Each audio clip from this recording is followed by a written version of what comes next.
Donc bonjour à tous, nous recevons ce soir John Garth, donc à l'occasion de la sortie de la traduction française de cet ouvrage, donc The World of Tolkien, qui va paraître mercredi prochain, je le montre bien, qui va paraître mercredi prochain aux éditions Hachette Heroes.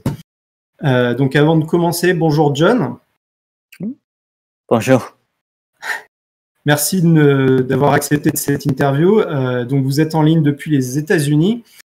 Première question avant de passer au fond du sujet. Vu les conditions sanitaires internationales, comment se sont passés les derniers mois pour vous?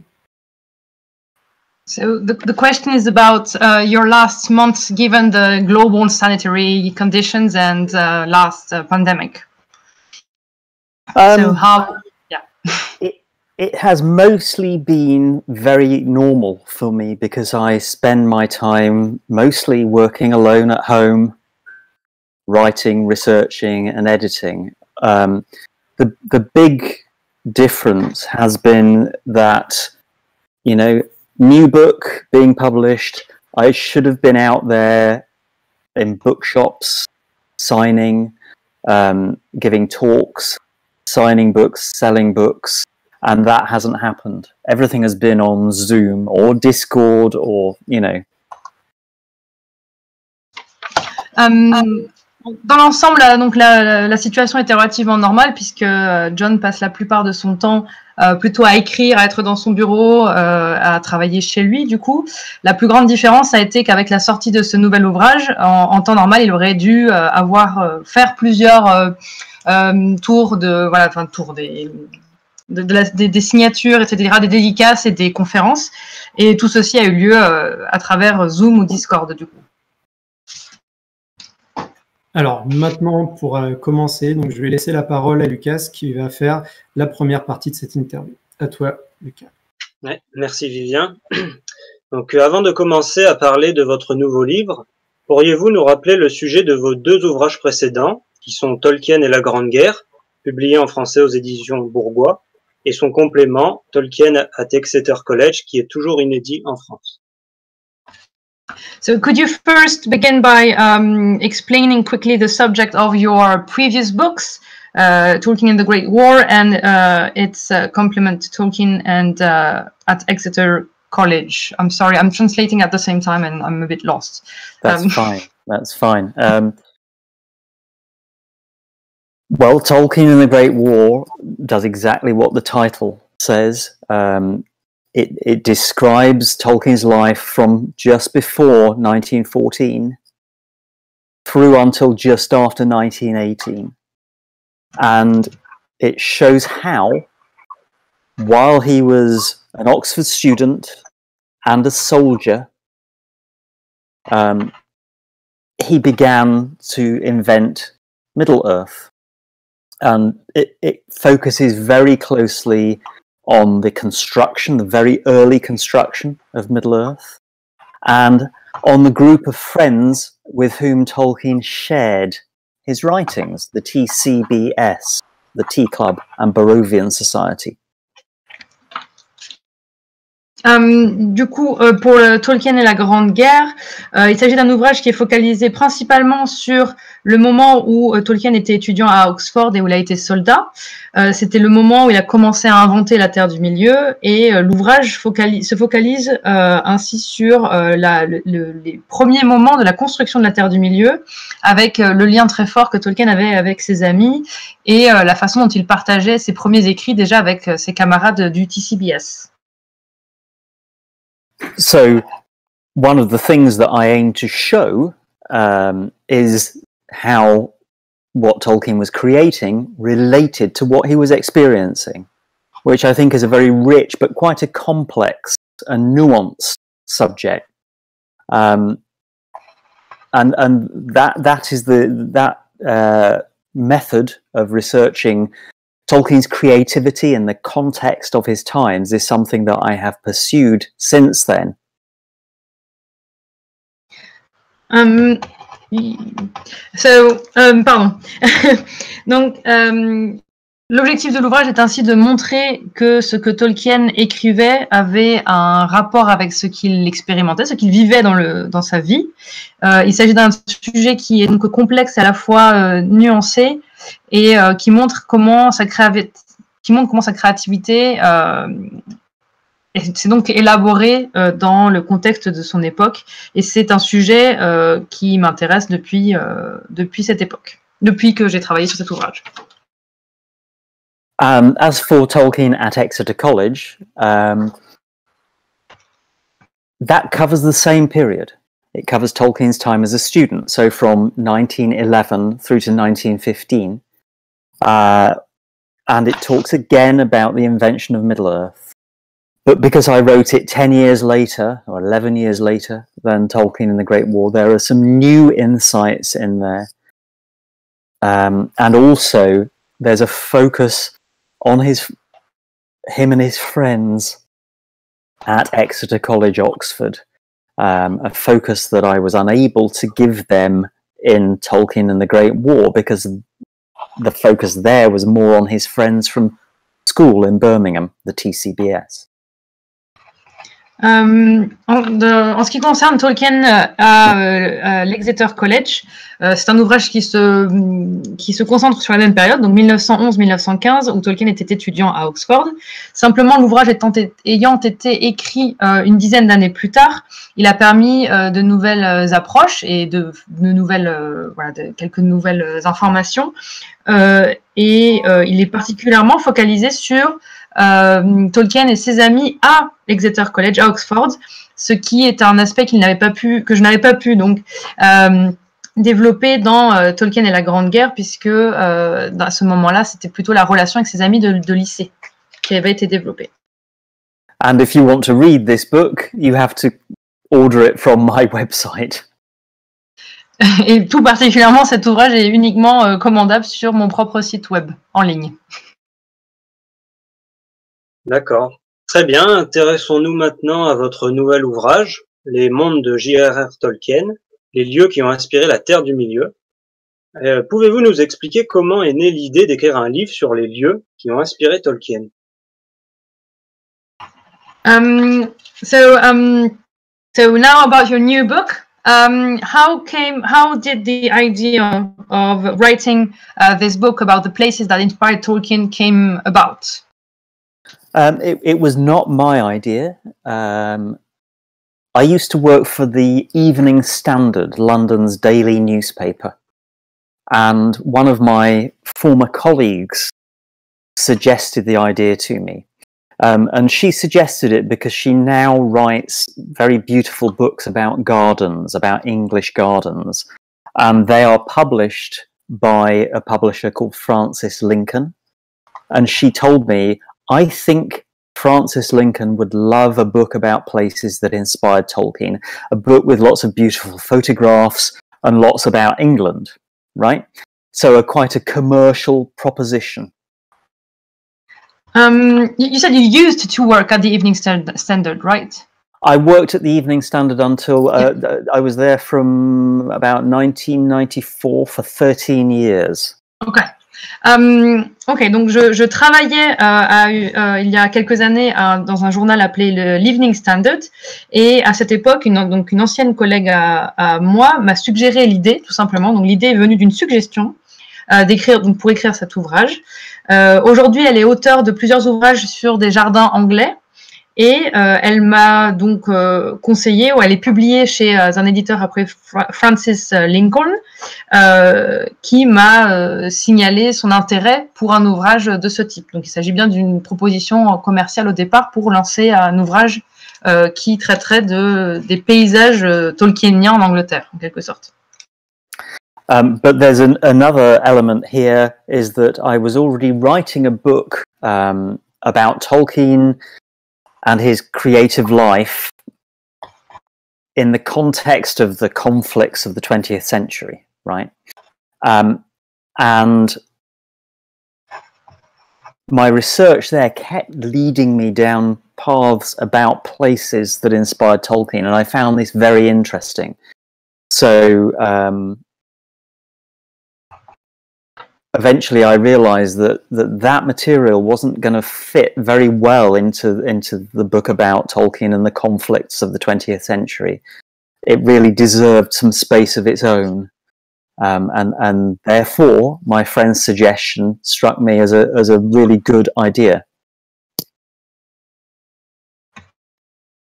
Donc, lorsque j'en ai discuté avec cette collègue, j'étais déjà en train d'écrire à propos de Tolkien et de sa vie créative, disons, sa créativité, quand je travaillais donc sur le contexte de cette guerre mondiale. Et mes recherches m'ont amené plusieurs fois vers des lieux qui avaient inspiré Tolkien. En fin de compte, j'ai réalisé que la quantité de matériel accumulé ne pourrait pas trouver sa place dans l'ouvrage Tolkien et la Grande Guerre, et j'ai fini par décider qu'il était nécessaire de lui dédier un espace propre, et donc la suggestion de ma collègue m'est apparue comme une excellente idée. D'accord, passons alors à la prochaine question. Qu'apporte votre ouvrage par rapport à ceux déjà existants, notamment ceux, par exemple, de Robert Blackham? Okay, so what does your book specifically brings or gives us more than other existing books, like, for example, the ones by Robert Blackham?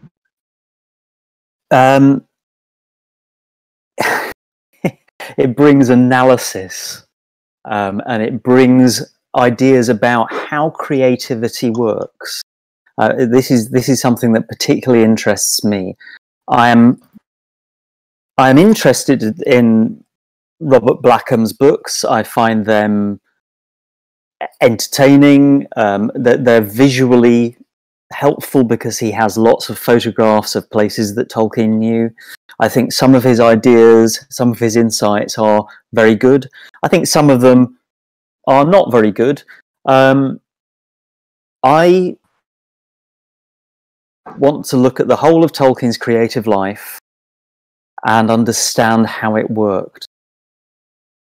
And I think that place plays an important part in it. We understand that Tolkien is inspired by the landscape. We all understand that, don't we? We understand that the forests and mountains and rivers are important to him.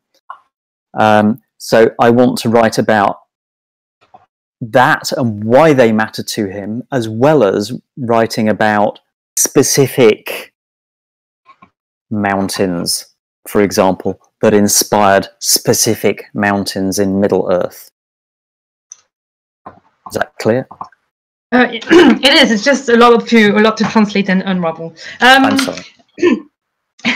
Donc mon ouvrage apporte plus d'idées et d'analyses, puisque mon intérêt est vraiment porté sur la manière dont la créativité fonctionne, et c'est vraiment cela qui m'intéresse. En revanche, je trouve les livres de Blackham amusants. Ils sont visuellement intéressants et pratiques. Parfois, les commentaires ou les analyses sont pertinentes, parfois elles le sont un peu moins.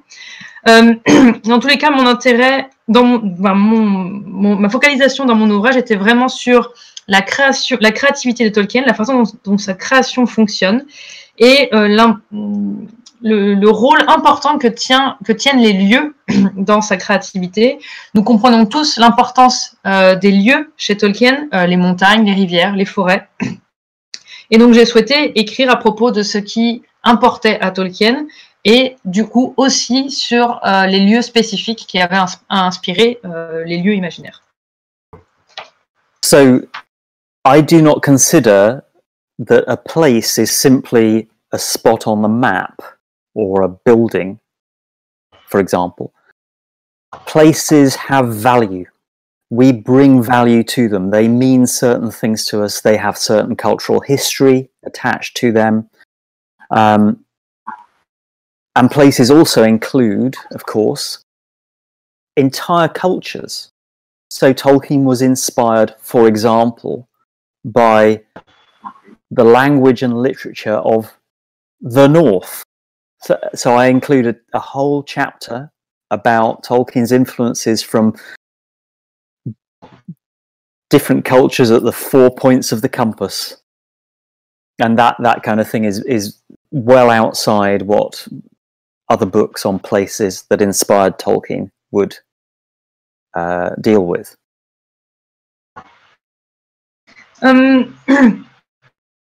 Donc, ce qui est important, c'est de ne pas considérer que, je ne considère pas que les lieux sont simplement des points sur une carte ou de simples bâtiments. Les lieux ont une valeur propre. Ils ont une valeur en rapport avec l'histoire culturelle, mais parfois aussi ils peuvent englober ou représenter l'ensemble d'une culture. Ainsi, par exemple, Tolkien a été inspiré par la langue et la littérature du Nord, au sens large du terme, et j'ai ainsi dédié un chapitre complet à l'influence de ces pays sur Tolkien. Et donc, mon ouvrage inclut ainsi des pays du 4 coins du globe, ce qui n'a pas été le cas jusqu'à maintenant dans des ouvrages similaires. And the final point is that my book is much prettier than Bob Blackham's books. Et dernière chose, mon livre est bien plus beau que celui de Robert Blackham. D'accord, merci. Question suivante. Comment avez-vous organisé votre travail pour trouver tous les lieux et quel a été le processus d'écriture de votre livre?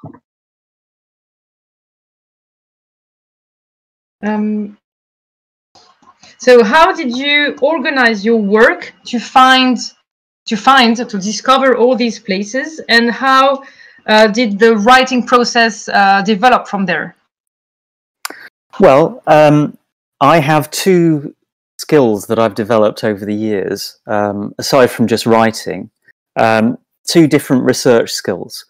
One comes from an interest in family history, which has enabled me to learn how to use archives, to read manuscripts and take notes and extract information from them. And the other is that I was trained as a journalist, as a reporter.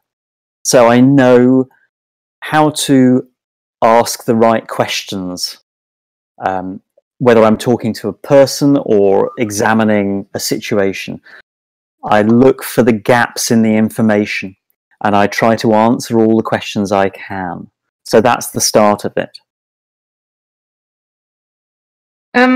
J'ai développé deux compétences particulières en dehors de celle de l'écriture, donc deux compétences de recherche. L'une liée au fait que j'ai une histoire familiale intéressante qui m'a permis d'apprendre à utiliser les archives correctement, de réussir à extraire les bonnes informations. Et j'ai aussi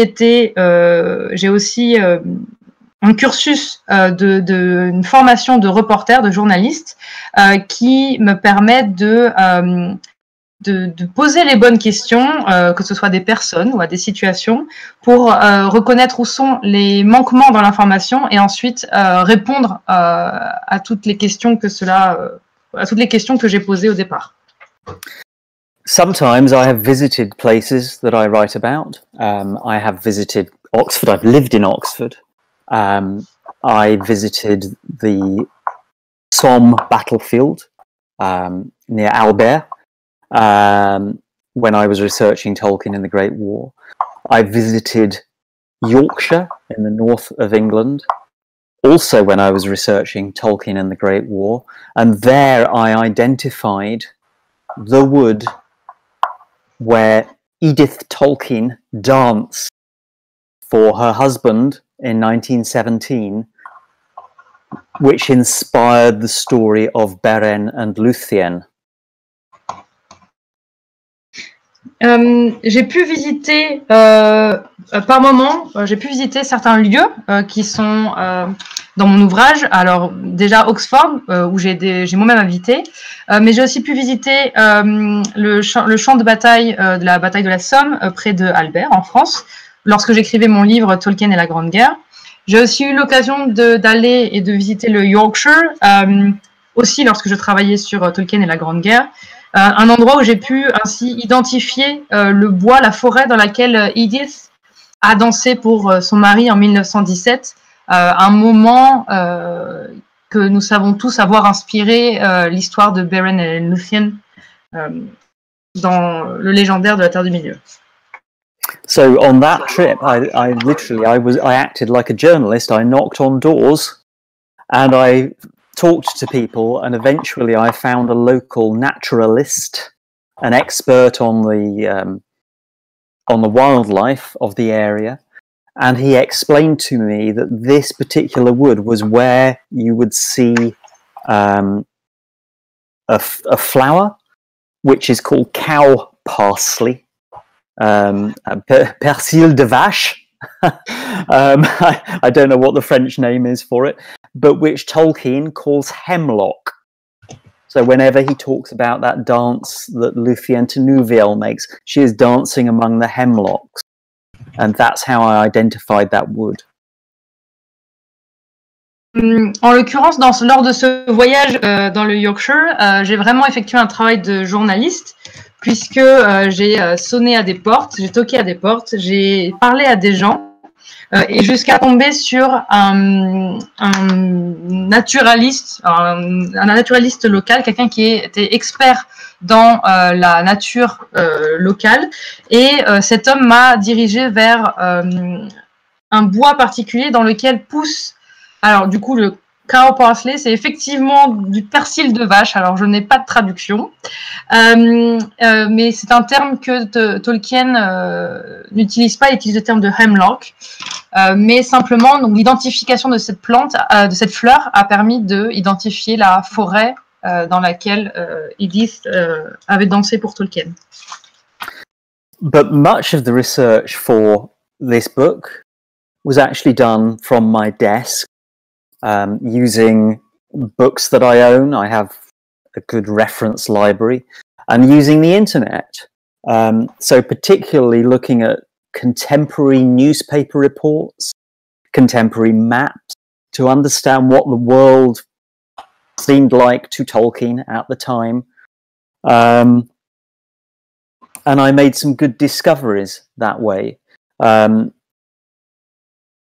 So for example, would you like to translate that first, and then I'll give the example? No, go ahead. I'm fine. I'm taking notes. Okay. For example, I was browsing a book, and I noticed a picture that reminded me very much of Tolkien's painting The Hill, Hobbiton Across the Water. And it was a picture of a landscape near Oxford. And the picture was painted in 1936 and used in advertising for the oil company, the petrol company, Shell. And I suspect that Tolkien saw that painting when he was making his picture of Hobbiton, and that it influenced his picture of Hobbiton. Donc, en réalité, j'ai fait une grande partie de mes recherches depuis mon bureau. J'ai la chance d'avoir une bibliothèque remplie d'ouvrages de référence, et j'ai aussi fait énormément de recherches sur Internet, en particulier en allant lire des rapports, des textes de journaux contemporains de la vie de Tolkien, des cartes aussi, pour essayer de comprendre comment était le monde de Tolkien à son époque. Et cela m'a permis quelques découvertes, comme par exemple, lorsque je feuilletais un ouvrage, je suis tombée sur une image qui m'a fait penser à l'illustration de Tolkien, The Hill, Hobbiton Across the River. The water in English. Yeah. The water, sorry. Okay. Donc l'illustration The Hobbiton Across the Water.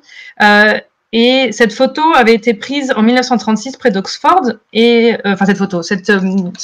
cette illustration était basée près d'Oxford et a été réalisée en 1936 et a été surtout utilisée comme une publicité pour la marque, pour l'entreprise de pétrole, Shell. Et donc, je pense, il est probable que Tolkien ait vu cette image et ait été ensuite influencé dans la réalisation de son propre tableau. But there's more to this story, because I discovered that the image is of a tower called Farringdon Folly. Okay, so a folly is an English word for a building that has no real purpose. And Farringdon Folly was built in 1935, and it was built against the opposition of many neighbours. And the man who built it was famous. He was a man called Lord Berners. He painted that picture. He was a famous gay eccentric who lived near Oxford. And the controversy about his tower was in all the local newspapers and in the national newspapers too, right? Now, it was at this very time that Tolkien invented his allegory of the tower for his lecture on the Old English poem Beowulf. And in his allegory of the tower, which is meant to explain a problem with Beowulf criticism, he imagines a man building a tower which the neighbours do not understand and which they object to, and they knock it down. And I'm convinced that Tolkien was thinking of this local story, that local tower and the story of its origin inspired his little allegory of the tower in his lecture on Beowulf. À propos de ce tableau, de cette image, il y a encore d'autres choses intéressantes, puisque j'ai ainsi découvert que cela avait un lien avec un bâtiment appelé Farringdon Folly. Folly signifiant un bâtiment qui n'a pas vraiment de raison d'être, disons. Ce bâtiment a été construit autour d'Oxford, vers Oxford en 1935, malgré l'opposition importante des voisins, des locaux. Et il s'avère que le propriétaire de ce bâtiment est en fait le peintre, est en fait l'auteur de cette illustration dont nous avons parlé. Il s'agissait d'un gay excentrique extrêmement riche et connu, et qui donc a créé, et donc son bâtiment a créé une controverse importante dans les journaux locaux et dans les journaux nationaux. Et je pense, et je suis convaincue que cela a un lien avec l'allégorie de la tour, une allégorie que Tolkien a utilisée pour la première fois dans sa conférence sur Beowulf, où il imagine un homme qui construirait une tour que les voisins n'aiment pas et que les voisins finissent par abattre, par détruire. Je pense donc que cette allégorie utilisée dans Beowulf a vraiment un lien avec l'histoire locale qui l'aurait ainsi inspiré. And you may ask, what has this to do with Middle-earth? Well, here's the thing. So Tolkien invented one thing in the allegory of the tower. He invented the idea that from the top of that tower you could see the sea.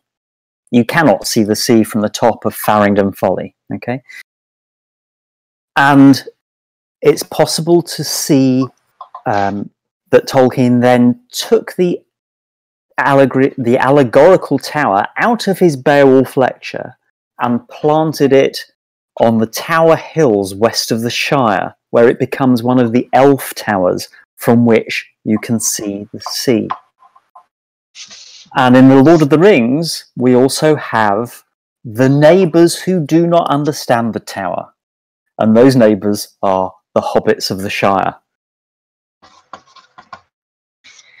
Vous pourriez demander quel est le lien avec la Terre du Milieu. En réalité, Tolkien a réutilisé cette idée, je dis une bêtise, a inventé, a complété cette image de la tour avec l'idée que depuis le sommet de cette tour, on pouvait voir la mer, ce qui est évidemment pas le cas de la tour Farringdon Folly à Oxford. Et il a donc ainsi transférer cette image allégorique de la tour depuis la conférence sur Beowulf et l'a transposée en comté dans les Tower Hills, les collines de la tour. Et justement, dans Le Seigneur des Anneaux, on sait que les voisins de cette tour, les hobbits, ne les comprennent pas particulièrement, ces tours du haut desquelles on peut voir la mer. Très bien, on va pouvoir passer à la prochaine question. Avez-vous travaillé avec le Tolkien Estate? Si oui, dans quelle mesure? Et avez-vous eu accès à des informations inconnues jusqu'à présent?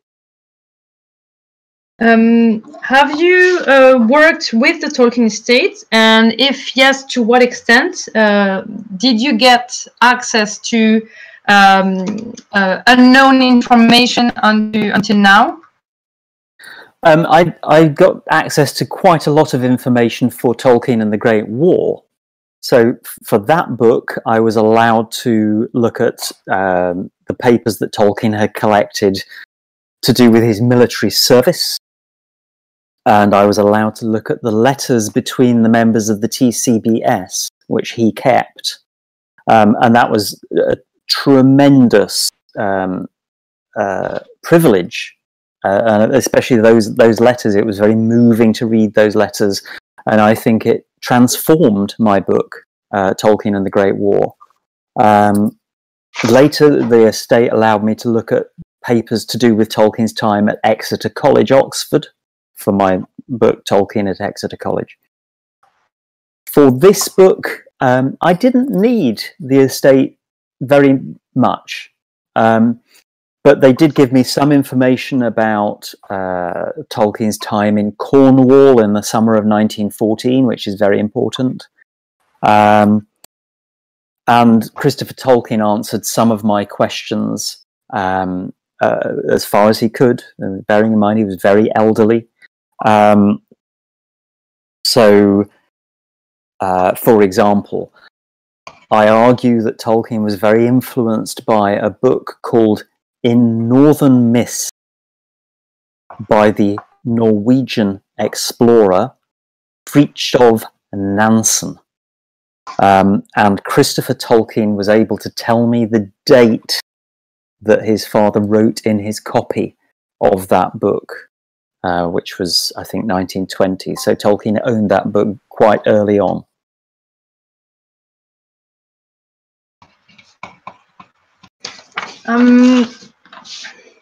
Donc, j'ai effectivement eu accès à énormément, eu l'autorisation d'accéder à énormément de documents, en particulier pour l'écriture de Tolkien and the Great War, puisque j'ai pu accéder aux papiers, en particulier par rapport au service militaire de Tolkien, mais aussi surtout aux lettres de la TCBS, des membres du TCBS, que Tolkien avait gardées, ce qui fut un immense privilège, puisque les lettres étaient extrêmement émouvantes, et elles ont même transformé le cœur du livre. Plus tard, j'ai eu aussi accès à ces papiers de l'époque où il était à Exeter College pour mon deuxième ouvrage. Quant à ce livre-ci, je n'ai pas vraiment eu besoin du Tolkien Estate, mais j'ai quand même eu certaines informations. En particulier, j'ai eu quelques informations sur son été passé dans les Cornouailles en 1914. Et j'ai eu Christopher Tolkien a aussi répondu à quelques-unes de mes questions dans la mesure du possible, et d'autant qu'il commençait à être très âgé.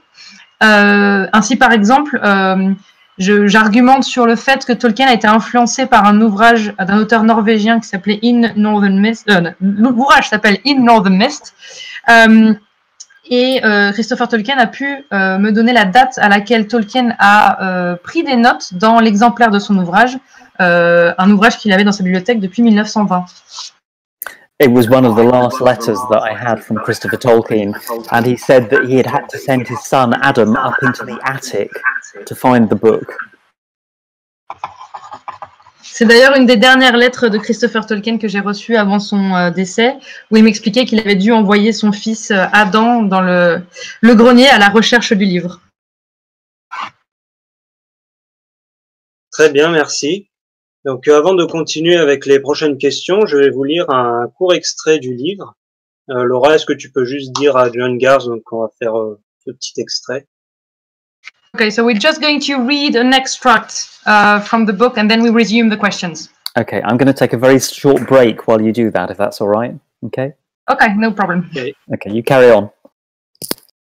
Donc, l'extrait s'intitule Là où tout a commencé, donc en référence à l'origine de l'écriture, donc de la mythologie de Tolkien. Donc, ce court extrait a été traduit par nous, puisque nous n'avons pas réussi à nous procurer un exemplaire presse, donc voilà, donc on a traduit l'extrait pour vous. Avec la belle illustration que je montre à l'écran.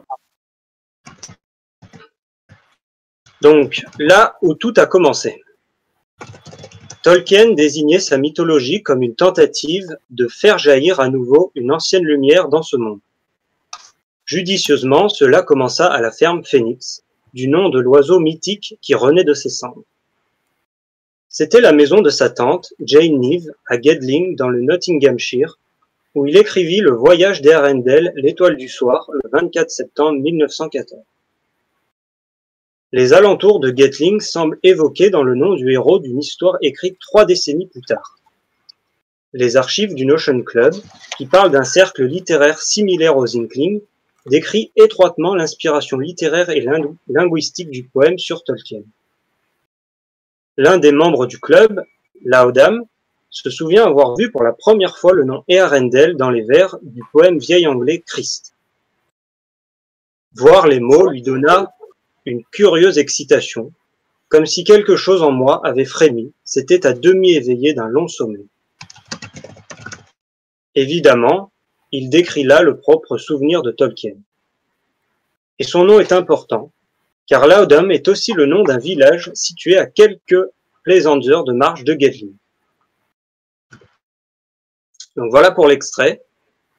Dès que John Gars sera revenu, je vais donner la parole à Vivien pour la suite des questions. Bon, on espère que jusqu'à présent tout se passe bien et que vous arrivez à suivre. Laura fait du très bon boulot. Ouais. Peut-être profiter que John n'est pas encore là pour vous montrer quelques images en fait du livre de l'intérieur. Alors il y a des très belles images. Hein. Vous voyez par exemple des belles photos comme ça. On va en reparler avec John. Voilà, des photos en noir et blanc, en couleur, des illustrations par exemple. Voilà, donc c'est un très beau bouquin. Alors voilà, John est revenu, donc on va pouvoir continuer la discussion avec lui. Thank you. Et donc, ma question pour commencer, pour reprendre, parmi les découvertes que vous avez faites, lesquelles vous ont le plus surprise et est-ce qu'il y a un lieu qui vous a le plus plu entre tous? What are the discoveries that surprised you the most when writing the book, and the place that you liked the most? Oh, wow. Well, the Farringdon Folly discovery, I think, probably gave me most delight because it involved local news, which used to be my job, and it also it allowed me to look at different ways of creativity. And to look at how Tolkien used a particular idea, the tower with a view, in an allegory and in what he called feigned history. So that was very valuable. Do you want to translate that?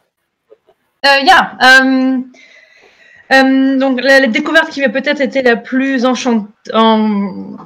enchanteresse, dirons-nous, a été la tour Farringdon Folly, en particulier parce qu'elle impliquait de travailler sur les informations locales, les journaux locaux, ce qui me rappelait mon ancien travail, et aussi parce que cela permettait de voir différents aspects de la créativité de Tolkien, de voir comment il utilise l'idée, cette espèce de tour avec une vue, au sein d'une allégorie et au sein de l'histoire feinte de la Terre du Milieu. C'était vraiment une découverte très avec beaucoup de valeur.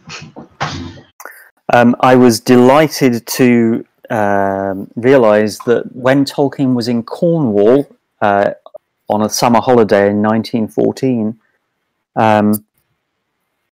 just 2 months before he wrote his first poem about anything to do with Middle-earth, The Voyage of Earendel, the Evening Star, Tolkien could have seen Venus, the planet Venus, which he later described as Earendel,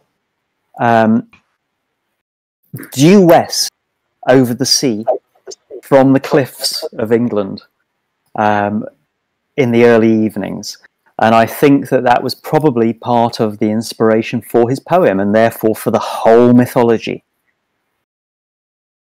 I used astronomy software so that I could work out exactly where Venus would have been at that place and time and date and year. And I also checked the local weather records to make sure that it wasn't just cloudy every night. There were some good, clear nights. And I asked myself, would a man like Tolkien have gone to look out over the sea to watch the sunset? And of course, the answer to that is yes. J'ai aussi été ravie de faire une découverte à propos des vacances d'été de Tolkien en Cornouailles en 1914. Ce séjour a eu lieu environ à peine 2 mois avant la première écriture, avant le premier poème en lien avec la future Terre du Milieu, le voyage des Arendelle, l'étoile du soir. Quand j'ai ainsi réalisé que Tolkien avait pu voir Vénus, qu'il a plus tard associé à Eärendil, qu'il a pu donc voir Vénus depuis dans l'ouest, depuis les falaises de l'Angleterre, et que donc cela a été une partie des inspirations de l'ensemble de sa mythologie. Pour déterminer cela, j'ai utilisé des logiciels d'astronomie pour simplement déterminer l'emplacement et la visibilité de Vénus aux dates choisies. Et j'ai aussi vérifié dans les bulletins locaux de météo que le temps n'était pas nuageux. Et ensuite, je me suis demandé si Tolkien était le genre d'homme à aller voir le ciel ou le coucher de soleil sur la mer. Et je me suis dit que oui, bien sûr.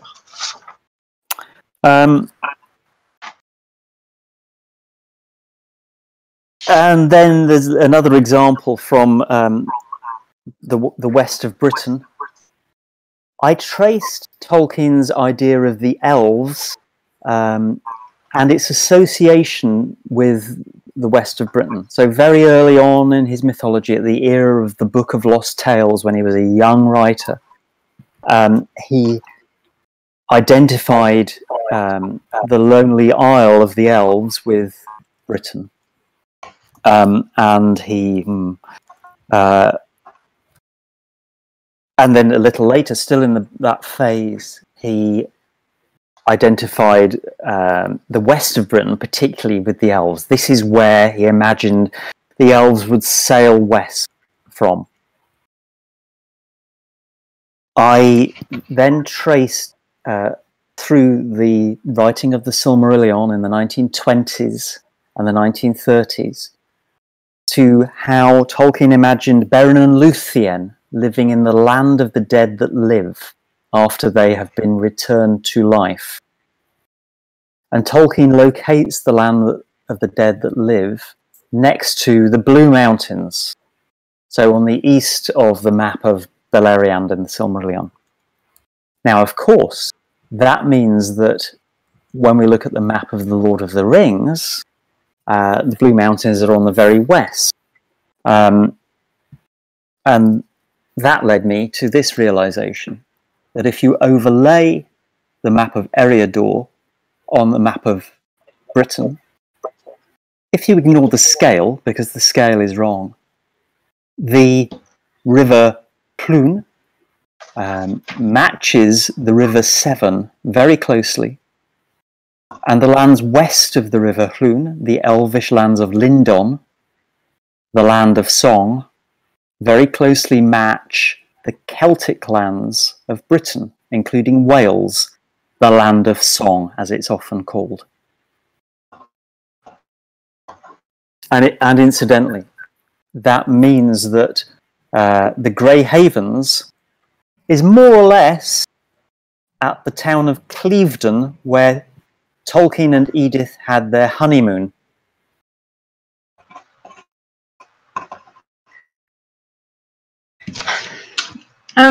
Sorry, I'm running out of paper to write things down. C'est compliqué, oui. Okay.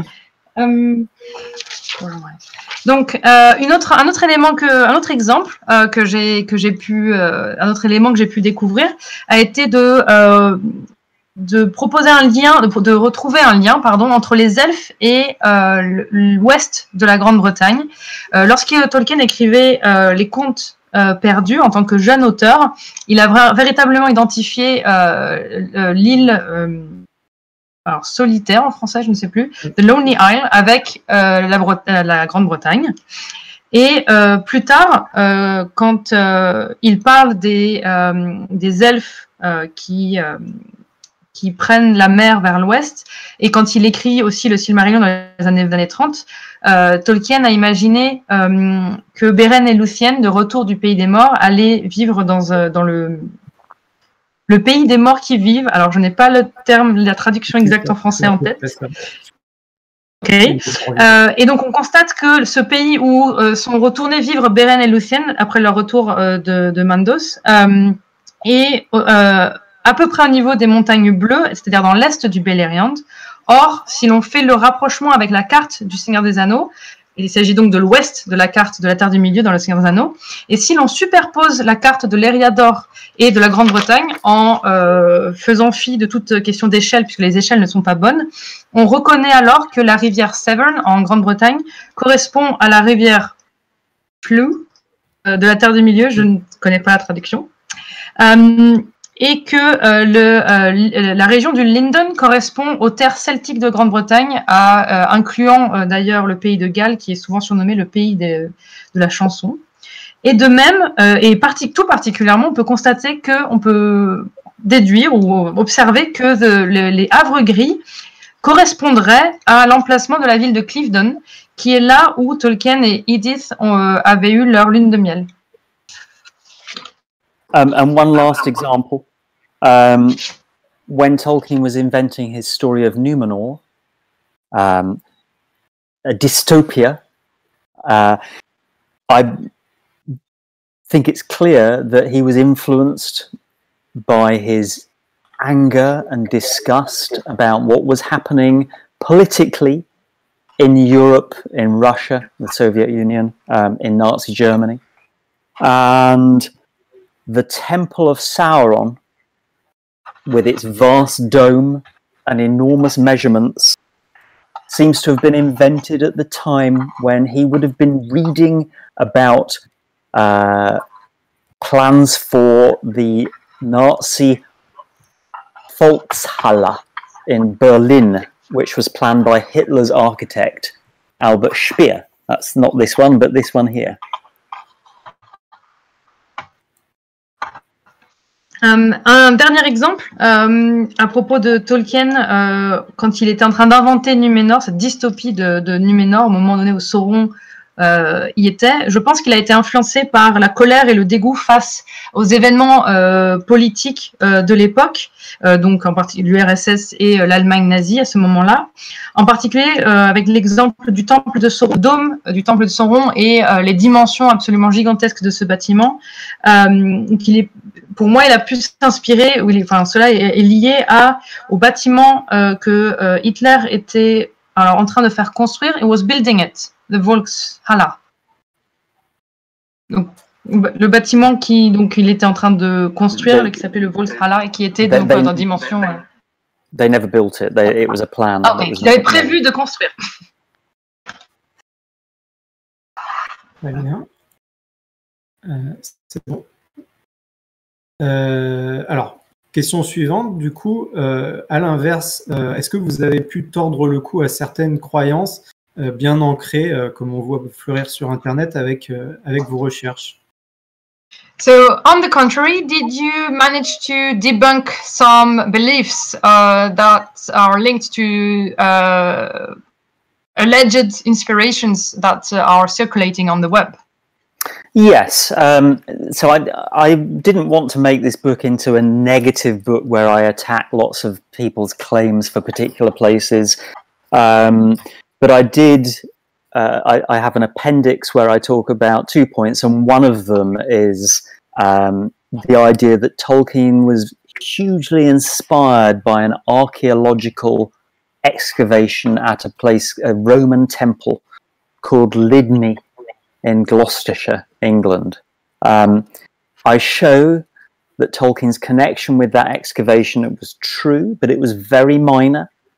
He simply wrote a short analysis of the name Nodens, the name of a god that appears on inscriptions there. And Tolkien's insights are not original. It's a record of existing scholarship. There's no evidence he visited the site. There's no evidence that he even met the man, R.E.M. Wheeler, who ran that excavation. And yet, if you go onto the internet, you will find many claims about the inspiration of Lydney, and how, in particular, it supposedly inspired the whole of the Lord of the Rings, because it's connected with the Lydney is connected with the story of a real ring that has a curse attached to it.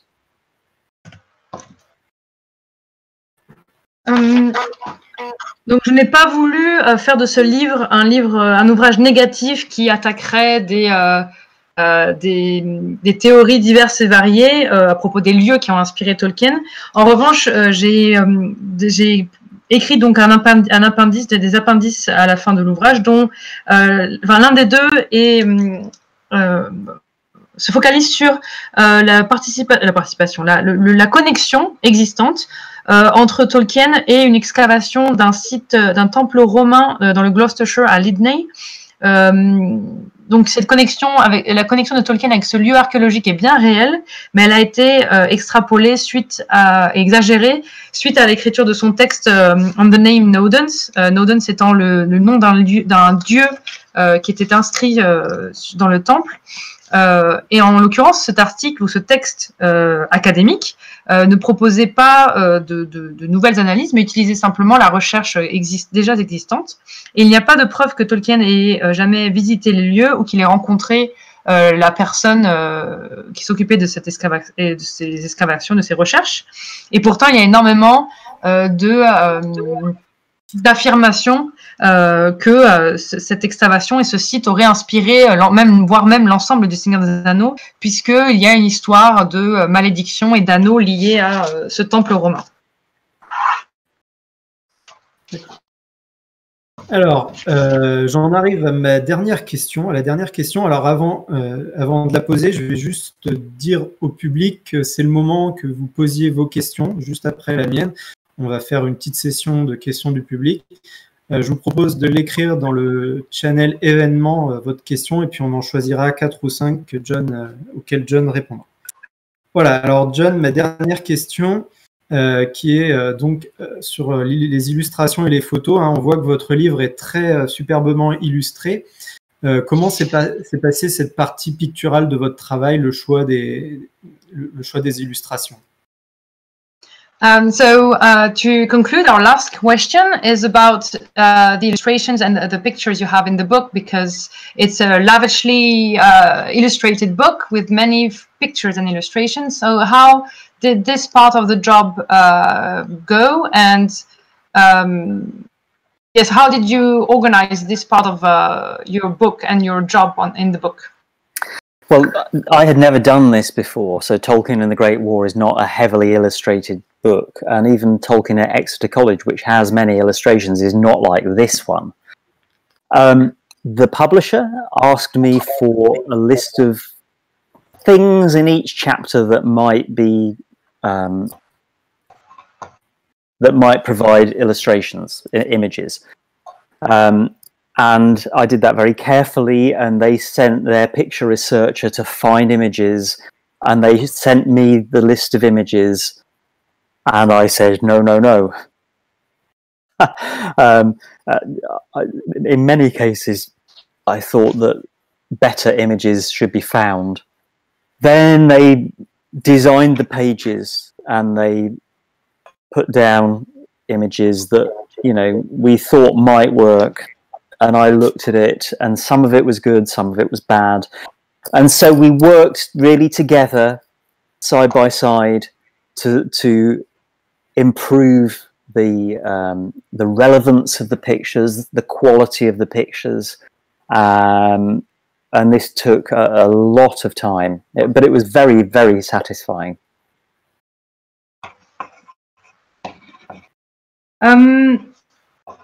Alors, je n'avais jamais travaillé de cette manière-là, puisque dans mes 2 précédents ouvrages, il n'y avait pas énormément d'illustrations, même s'il y avait des photos dans Tolkien at the Exeter College. Et ce sont les éditeurs qui m'ont demandé des éléments qui pourraient être source d'illustration dans chaque chapitre. Et ce sont eux qui m'ont envoyé des images liées à leur recherche qui ne m'ont pas convenu. Je les ai refusées les unes après les autres. Dans la plupart des cas, il me semblait que de meilleures images pouvaient être trouvées. Ensuite, ils ont mis en page à partir de leurs recherches, et certains éléments devenaient plus intéressants, certains restaient des éléments qui étaient moins intéressants, et donc nous avons travaillé main dans la main pour améliorer la pertinence et la qualité des images dans l'ouvrage. Cela a pris énormément de temps, mais c'était aussi un travail extrêmement satisfaisant. Eh bien, merci John. Alors, on va maintenant passer, si vous le voulez bien, aux questions du public. On va choisir quelques questions. La toute première d'Aravanessé qui demande « Y a-t-il un lieu particulièrement exotique vers lequel les recherches vous ont dirigé, un lieu que vous ne vous attendiez pas à étudier ?» So, is there so one question from our audience?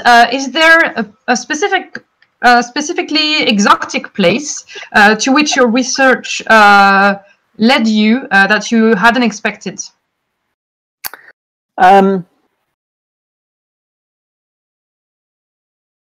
Yeah, kind of. Let me see.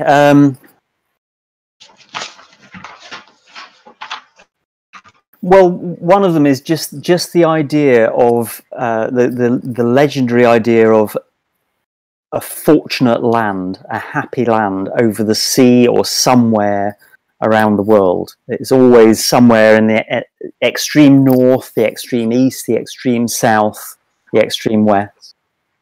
And Tolkien, of course, places Valinor in the extreme west, but he takes the 2 trees from a legend about Alexander the Great encountering the tree of the sun and the tree of the moon in India.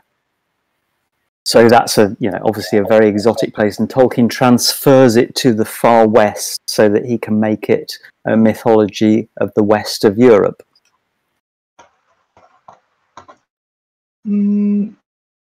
Alors, en quelque sorte, en particulier avec l'idée d'une terre bénie, en quelque sorte, qui se trouverait quelque part dans notre monde, soit dans l'extrême ouest, ou l'extrême nord, ou l'extrême sud, puisque nous savons que donc Valinor correspond à l'extrême ouest. Mais il y a l'exemple des 2 arbres qui est tiré d'une légende ou d'un mythe venu d'Inde, où Alexandre le Grand rencontre l'arbre du soleil et l'arbre de la lune. Et donc Tolkien a transféré cette image dans son propre Far West, c'est-à-dire l'ouest de Valinor. D'accord. Alors, deuxième question, qui a plus trait à votre travail en général qu'à cet ouvrage. Y a-t-il une rencontre qui vous a particulièrement touché au cours de votre travail? Par exemple, une personnalité du Tolkien Estate ou quelqu'un d'autre que vous auriez interviewé, par exemple? Is there someone you met along your research that particularly touched you, a personality or someone at the Tolkien Estate or someone you interviewed that really struck a chord?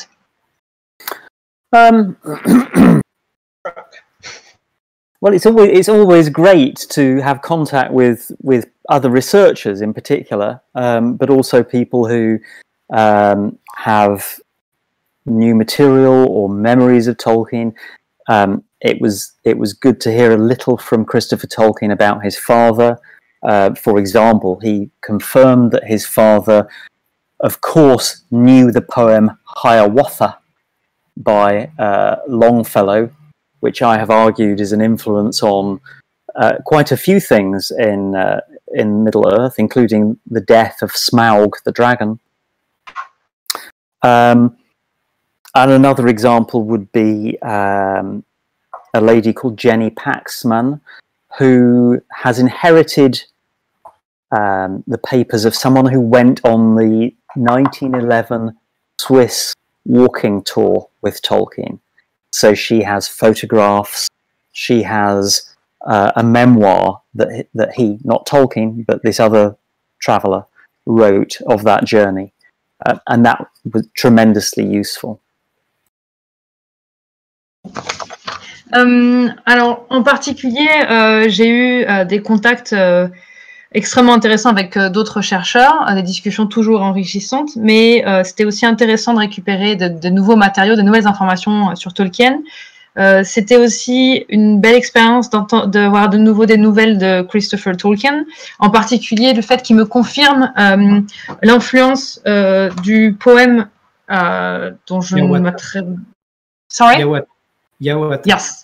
Donc, ce poème par un poète nommé Longfellow, dans lequel en particulier on retrouve une image liée à la mort de Smaug le dragon. J'ai aussi une autre rencontre intéressante a été celle de Lady Paxman, une dame qui a hérité de certains papiers d'une des personnes qui a participé à l'expédition suisse avec Tolkien en 1911. Parce que Tolkien a fait un voyage en Suisse à cette époque-là. Elle a hérité donc de papiers, de photographies et même d'un mémoire, d'un récit de ce voyage-là de la part de cette personne qui était dans le groupe de voyageurs avec Tolkien en 1911. But maybe the most exciting for me has to hear from other people who have their own ideas, their own insights into Tolkien and places that inspired him.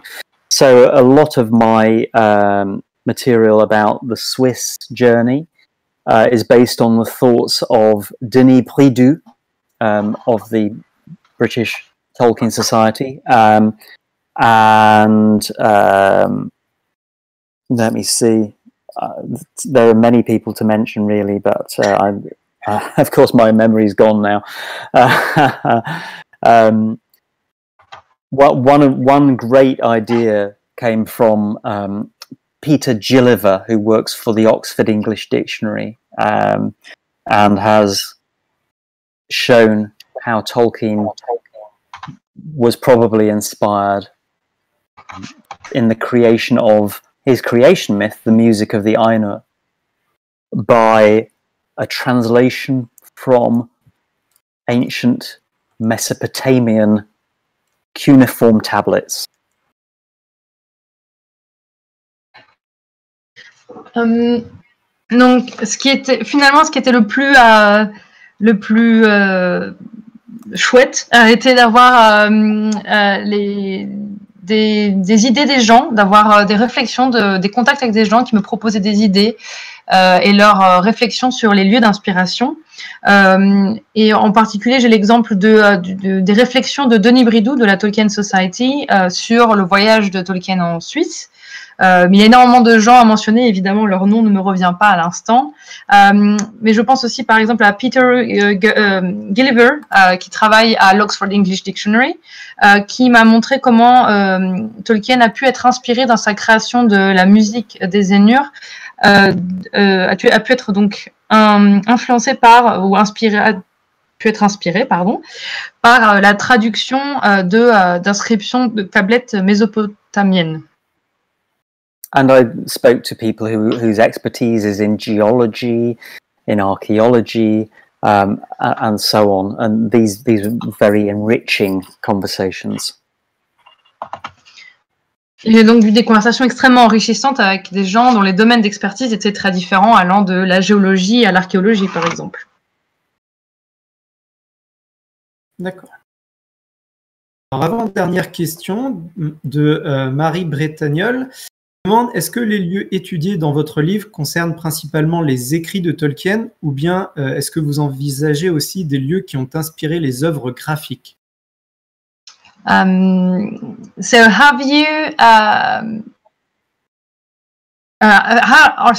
the places in your book specifically linked with Tolkien's writings, or have you also looked at places that have inspired him for his drawings and paintings? Well, I've already mentioned a kind of secondary inspiration where I think that painting of Farringdon Folly by Lord Berners influenced Tolkien's depiction of Hobbiton.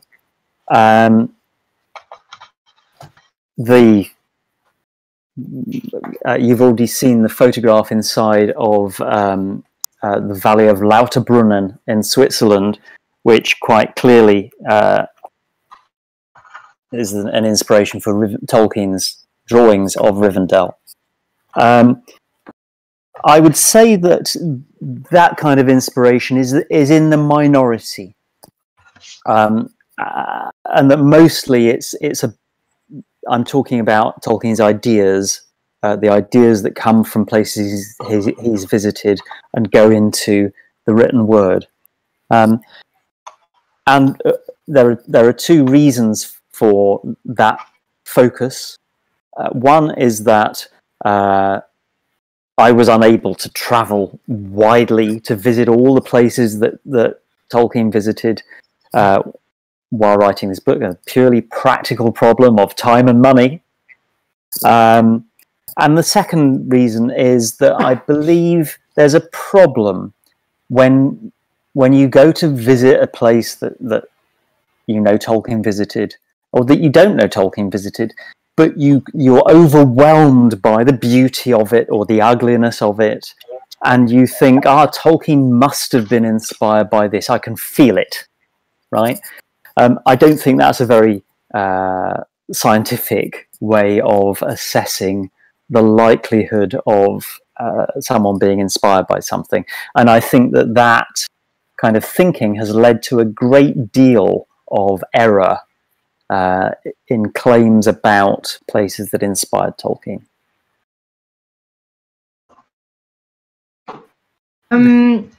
J'ai déjà mentionné une inspiration de seconde main, disons, avec l'illustration de la tour de Foley qui aurait inspiré donc l'illustration de Hobbiton. Mais il y a aussi la photographie que je vous ai montrée de Lauterbrunnen dans le voyage en Suisse, qui est clairement une inspiration pour des illustrations de Rivendell, de Fandeval. Mais ce sont des éléments qui sont assez en minorité dans mon ouvrage, en particulier parce que les idées viennent parce que j'ai travaillé sur les idées qui venaient des lieux et sur la manière dont cela se transformait en mots. Il y a deux raisons pour ce point de vue, disons. D'abord, mon incapacité à voyager à tous ces lieux pour des raisons de temps et d'argent, tout simplement, mais aussi parce que lorsque l'on visite un endroit où Tolkien a été, où il est supposé avoir été, on peut être submergé par les émotions, qu'elles soient bonnes ou mauvaises, en se disant que l'endroit est très beau ou très laid, et cela peut le mener à des réflexions qui sont bien peu scientifiques, où l'on va essayer de déterminer la probabilité que cela ait pu inspirer Tolkien.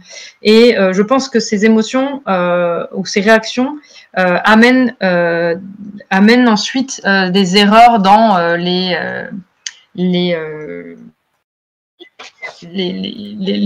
annonces d'inspiration de lieux qui sont en fait erronées. Ma dernière question sera beaucoup plus générale. C'est comment accueillez-vous l'annonce qui a été faite hier par rapport Collins de la publication de The Nature of Middle-earth? Okay, so my last question is on the news. Yesterday we had the announcement, the further information about the nature of Middle-earth. What can you say about that? All I can say is what you know, really, which is that it's edited by Carl F. Hostetter, who has had many, many years of experience with editing Tolkien's writings about his invented languages. But Carl has a particular interest in Tolkien's philosophical essays from late in his life.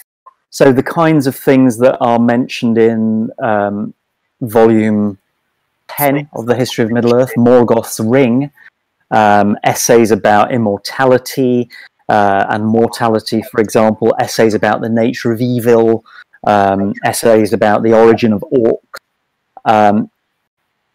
and as far as I understand it, the new book, The Nature of Middle-earth, will include essays like that, which Christopher Tolkien could only publish small extracts of.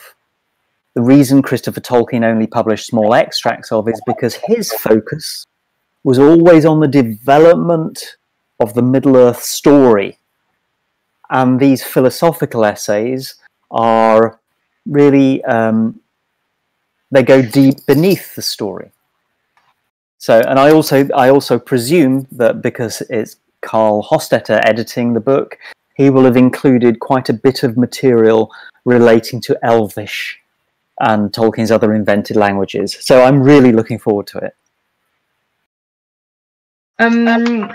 Donc, comme vous le savez, c'est un ouvrage qui va être publié et édité par Carl Hostetter, qui a travaillé pendant de nombreuses années avec Christopher Tolkien.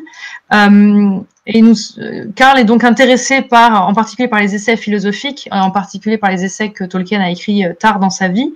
Donc des essais sur les thématiques de l'immortalité, du mal, de l'origine des orques, des éléments que nous retrouvons en particulier par exemple dans le volume 10 des History of Middle-earth, inédit en français. Donc tel que j'envisage le livre, il me semble qu'il va inclure ainsi des essais de ce type-là, dont seuls des extraits ont été publiés jusqu'à maintenant, pour une raison très simple, qui est que Christopher Tolkien, était intéressé publier simplement des textes liés à l'histoire de la Terre du Milieu et au développement de cette histoire. Et donc, la focalisation de Carl Hostetter va être un petit peu différente ici. Et je suppose aussi qu'il y aura des matériaux sur l'Elvish, et donc sur l'Elfique. J'ai hâte de découvrir tout cela. Eh bien, merci beaucoup, Laura. Merci beaucoup, John, pour avoir accepté cette interview. Je rappelle donc que votre ouvrage, The World of Tolkien, va paraître sous le titre Les mondes de Tolkien aux éditions Hachette Heroes mercredi prochain, donc le 25 novembre. Donc évidemment, on est en confinement, donc pour le public, c'est du click and collect. Vous pouvez le trouver dans toutes les bonnes librairies normalement à partir de mercredi. Merci beaucoup, John, pour votre intervention. Et puis, à bientôt alors. Merci beaucoup, c'était un honneur. C'était un honneur pour nous surtout.